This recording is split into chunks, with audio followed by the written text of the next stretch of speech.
Bob Mortimer told how he saw an eerie bright light in a near-death experience that completely changed his view on what happens when you die. By his own admission, last year was Bob's worst ever year for his health, after he had shingles, on top of his struggles with rheumatoid arthritis and heart troubles. But he knows there's light at the end of the tunnel. During his triple bypass surgery, when his heart was stopped for 32 minutes, Bob says he had an experience that made him believe in life after death. He said, "I did see the light at the end of the tunnel.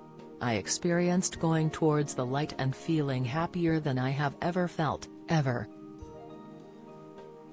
It was quite extraordinary, and then I woke up a day later and I was okay. I thought, this is great. I no longer fear death and everything." But he says that after mentioning his 2015 near-death experience on a podcast with Kathy Burke, loads of people wrote to me and said, "It's because your body gives out loads of PCT, some chemical to get you through that, and it gives you these hallucinations." I was a bit sad about that. Comedian Bob, 64, underwent surgery after doctors discovered 95% of his arteries were blocked, and told him he risked having a heart attack on stage. So bad was his prognosis, he married his girlfriend of 22 years Lisa Matthews, with whom he has 2 sons, on admission day. But the Gone Fishing star has admitted that last year's health problems were worse than my heart period. Already dealing with rheumatoid arthritis, which was in remission for 30 years before flaring up in 2022, he got shingles, a skin infection caused by the same virus as chickenpox and which brings on painful rashes. This combination of health issue caused the muscles in his body to wither, and says now he can no longer exercise like he once could.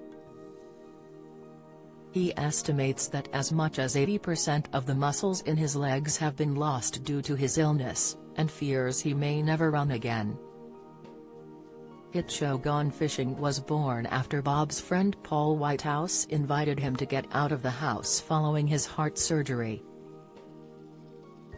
But in September last year, an attack of shingles meant Bob had to drop out of co-hosting the show, with Lee Mack stepping in.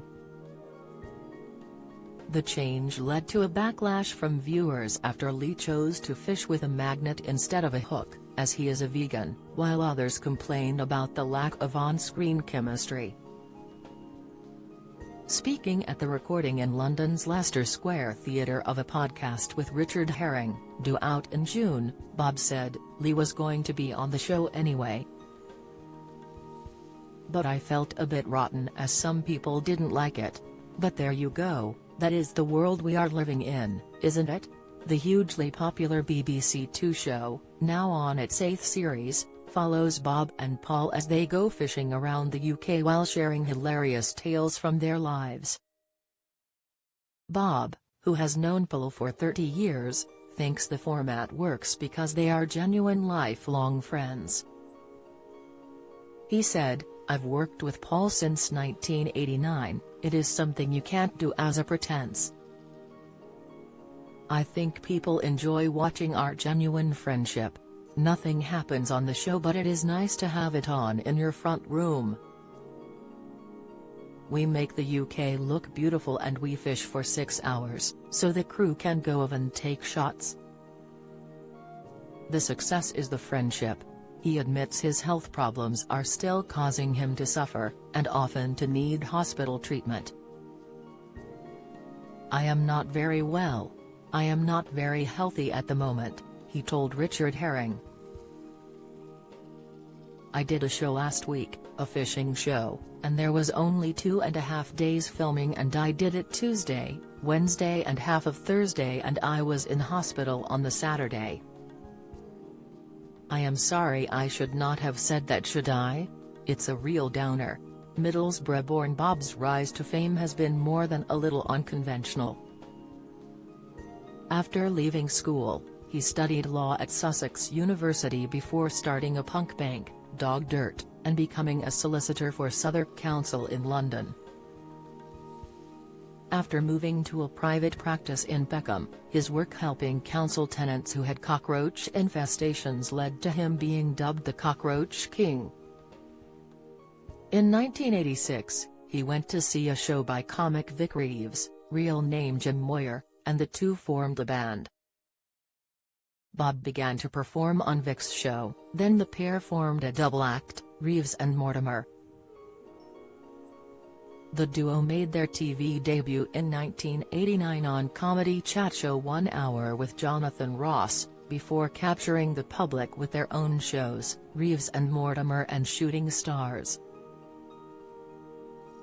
A 2005 poll to find the comedian named the duo as the 9th greatest comedy act of all time.